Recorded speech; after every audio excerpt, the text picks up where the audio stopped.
Hi everyone, this is Jules. I want to share the tutorial on how I created the layout that I just posted a couple days ago. I got a message from a lady, her name is Bonnie. Hi Bonnie. And she asked me some questions. She wanted to know how I prepared to do a project, what I gathered, and how I gathered my stuff to do my layout and or whatever projects that I'm working on. Now, there's a lot of people that do them a little bit differently. People sketch theirs out. They pre-plan like what brand they're going to use or brands that they're going to use. I don't. Um, I really do just wing it and just grab things as I go. I'm not, and it's not that I'm disorganized because I'm rarely an organized person, but that's just how I roll with it. So I had picked out a photo and actually, I wanted to answer her questions because she asked me how I do gather my stuff, how I prepare for it, and what I do is either I pick some paper that I'm like, oh, I really want to look for a photo that would go great with this, or I already have a photo in mind, and then I go searching for stuff. So with this particular project, I chose, of course, the the artist canvas, and I grabbed this in a pack of two. It's about an inch or so thick, and it has the wooden frame in the back. It was a two pack actually that I got at Walmart, and it was pretty inexpensive. I grabbed it because they didn't have any 12 by 12s, and I'm like, oh, I can still use it an 11 by 14. So this is the last one that I have here at home. I have to go get some more, but this is how I prepare. So I have a stash of papers. I have like this bottom one has all graphic 45 because I love graphic 45. The middle section has like My Mind's Eye, Bo Bunny, and other brands and stuff. And then the top has just random things that I really don't know what brand they are. But they're a lot more like solids with a little bit of like a distressed kind of look to it. And I use those like for mats and stuff. So actually, so what I did with the photo when I first picked it, I was going through both boxes, the both bottom boxes, and I pulled out this one. Now I used my Prima Pastiche paper, and this is the last two pages that I had, and I liked both sides. But I really liked that this side here was more of that garden theme, and so I wanted to go with this on the very front and then use the back as accents. And I was looking at the colors. There's a lot of reds, there's browns, there's creams, there's greens. So I'm actually going to paint my canvas because I like a lot of color everywhere. And you'll see that in the other layouts that I'll share with you later on. Forgive the pixelation that you're seeing. I don't know if you guys are seeing it as choppy as mine, but as I'm seeing it as I'm recording it. But yeah, I don't have like the best quality of stuff, but I still think that you'll be able to gather everything that I'm doing here. So I grabbed some basic gray paper, and this is I don't know what line it is. I think it's some olive something. So I wanted to use this for the mat. And then I grabbed this paper, which has a good contrast of black and cream, actually. This is from Webster's Pages, and I really like it. So I'm going to use that for the background.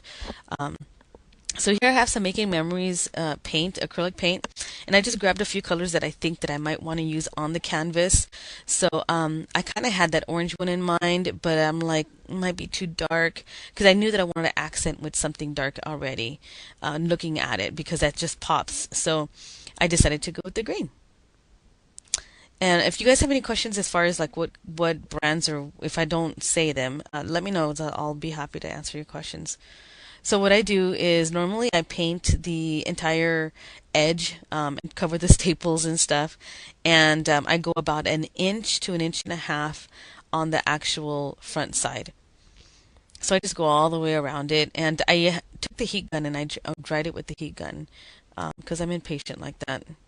With like some crackle stuff, crackle paint, sometimes I use my heat gun, sometimes I don't, but I can be impatient. So see how it's all covered up, and you'll see with I don't know if it's the canvas or the paint, but running over like getting the excess paint off of the edge of the brushes, it leaves these beautiful brush strokes on the corners and stuff, or on the canvas. So I really like that. So what I wanted to do is like I really liked the top left corner design of the butterflies and the bottom right of the flowers. And I wanted to still use that. So I'm like, I have to cut the middle off. So how do I do that? So I just cut it. And so I cut it in half and I cut 2 inches off the very center part. Um, so I'm just going to have to figure out a way to join it. At this point, I wasn't sure how I was going to do it. Because of course I was recording this before it was even done. So I show the video of the done project, the completed project first. So, and I was looking at the colors back here, and I think I was gonna cut the photo because there was like chairs and stuff in the background, and I just wanted to get their cute little faces. So I wanted to give the effect of it punching through the paper. So that was a good opportunity as it was cut in half for me to do that. So I used my paper distresser a lot, and I distressed the entire edge all the way around. And then I cut the paper, the photo. I used the distresser for the mat and the photo, and I thought it just looked perfect together. So, and later on, I did use some ink, some distressing for the edges of the mat. So I just cut a piece of the Webster's pages. This is, I think, from Life's Portrait. I don't know if I did say that or not. But I just cut a piece off because I was thinking where exactly I wanted the photo, and I knew that I kind of wanted it up on the top part of the layout. So again, with the punching through there. So how else to do it but to tear it? So I did. I tore it, and there might be an easier way to do this. I don't know if there is. I don't know if you guys do this at all, but I just tore it through, and I figured later on that some of these pieces, as I was trying to curl it up, it just looked a little bit too big, so I did tear them out a little bit. So here you can see I did start to curl it up, and I did that with both sides. But again, I still was feeling like, that's kind of a lot of curling and big chunks of paper to mess with. So I mean, and I kind of like it, but I didn't want to mess with too much excess paper. So, and I'm just kind of figuring if it's going to fit there really nicely or not. And it looks like I tore too much of the bottom. Look, if you can see my arrow down here, I tore too much of it, and so you can see some of the canvas through it. But you might not be able to see that on the video here. So there I am. I'm just taking that off. And then I just did some tape using my ETG, which is double-sided tape, just on the edges, just to hold it together, because I'm going to end up gluing the entire thing down. So I just wanted to kind of get it down to where it would just hold. So I just used some double-sided tacky tape there to close the seam. And I don't do anything. I don't wet this paper or anything. I just, because the paper is already thick, it curls fine. So I didn't have any problem with the technique with rolling it and it staying in place there. So I'm kind of trying to figure out exactly how I wanted to lay it in there. And at first, I wanted the entire photo to fit in there, but it worked out fine in the end, because if it's punching through, some of the photo is going to kind of be popping out. So I did put it on dimensionals and stuff later on. So there's my seam. Okay, so I've been wanting to use this for the longest time. Finally, I got the opportunity to. So I use a piece of the Webster's pages and use a Martha Stewart edge punch, this one here. See how it's that floral and leafy design, the viney design? That's the theme that kind of kicked this off. So I'm showing you the book plate from the Tim Holtz die. But what I was trying to tell you is the paper, I cut the paper, or I punched, used the punch for the bottom part for the post of the dress form. So whatever it is, whatever color that I put on the stand and the top part was going to show through the little leaves and the vines, and it looks really cool. So I'm painting this, and I mean, I really love this color. It's a beautiful color, that burnt orange, brown kind of color. And I was feeling as I was painting it like, I don't know if this is the color I want. So, but I still did it because if I didn't like it, I could paint over it or cut some fresh die cuts. So I ended up doing another layer of this cranberry red, which mixed in with that one orange, gave it the perfect color. I really liked how it turned out. So the red just had that, I don't know, that sassy elegance to it, I guess. I loved it on the dress form, especially with the red peeking through the bottom of the post. I just loved it. So look, I pulled off these flourishes, these sprays that I have, and I love the berries and stuff. And I just pulled one of them off because I wanted to use it for this layout. So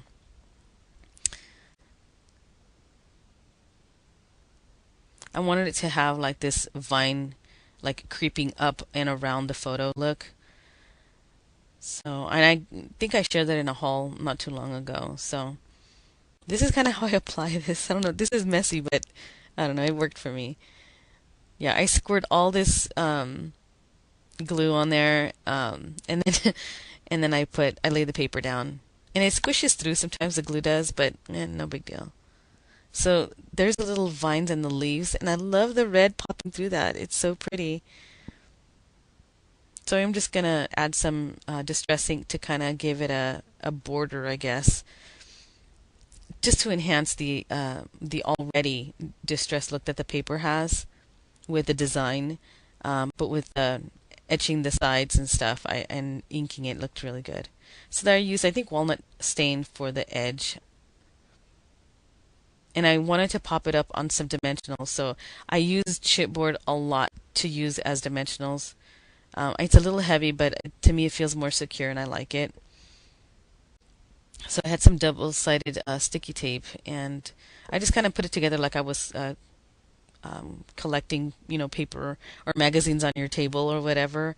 Kind of hold it together, and it just gives it an even lay in there. So I did cut a couple of squares actually, and inked it around the edges because I'm going to use it on the layout, I thought. So I'm just inking up the edges of the dress form, just to kind of give it a little bit of a pop. Not that the color doesn't help, but I wanted to kind of frame it with a little bit of the ink, so that's why I did that. And I ink almost everything anyways.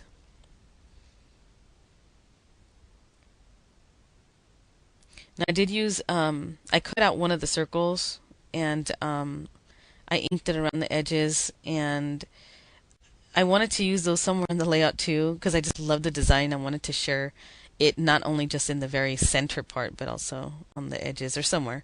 So I stitched on my paper too. I took it to my sewing machine and ran it through the ran some stitches through it, so it's all like loopy, and all. I just love the look of the thread on there, and it's kind of an in thing to do nowadays. So it's a favorite. I don't know if it's a technique, but it's a favorite thing that I like to do on a lot of my projects. If you've noticed, or if you follow, you see that I do stitch a lot of my paper. So I'm just kind of figuring out where I want it exactly, and I'm going to just try and keep it even on the top and the bottom and on the edges, although there's more room on the very tops. So this is my new glue gun. It has a fine tip. I really like it, but I don't get a lot of the glue out because it's a smaller little spot to or hold for the glue to come out of. But oh well. A tip for you guys, and I didn't learn this until I didn't remember this actually until later on, that you put a book underneath it, something that's about the same width as the frame, because you'll start pushing down the canvas and it'll give it a dippy look. It can. So you may want to lay a book or something underneath it, because I noticed I was pressing down. I'm like, oh, I have to keep putting my hand underneath it, and I ended up using like a Stampin' Up! Stamp pad, and that worked fine. So again, I'm just tacking down some stuff. I'm not actually putting it down onto the canvas quite yet, because I don't know if I'm going to tuck anything behind anything else. So I actually stitched some zigzags around the edges of the circle too, of both of them. And you might not be able to see it on this side. This side you can see it a little bit better, how it's zigzaggy. I don't know why I did that. I was just in the mood to stitch paper, I guess. So I decided to put it here on the corner. So I have two of the stripes on opposite corners, and then half a circle on the other corners, top and bottom. So I thought it was okay. So I took my distressing tool, and I believe it was Vintage Photo distressing, and just ran it over a lot of the curls. Um, it needed color to me, I guess. I don't know. I use ink a lot, so.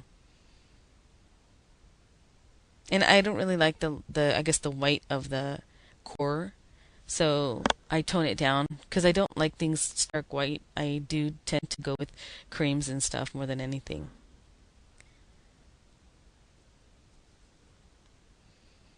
So here we go. I actually ran it around the hole there. I want to create something that looked like a glow, like it's just kind of been like that for a while. See that? It's stained around there. So I don't know. I liked it. So I did it.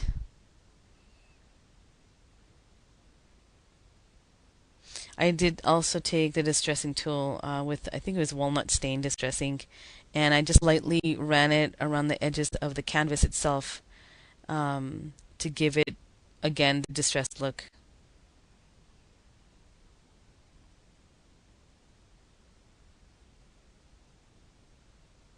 So I don't know what happened with this clip, but I glued down two different kinds of trim. There's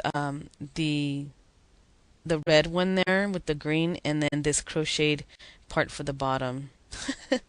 Sorry, you guys. Thanks for watching. Please come stick around to watch part 3.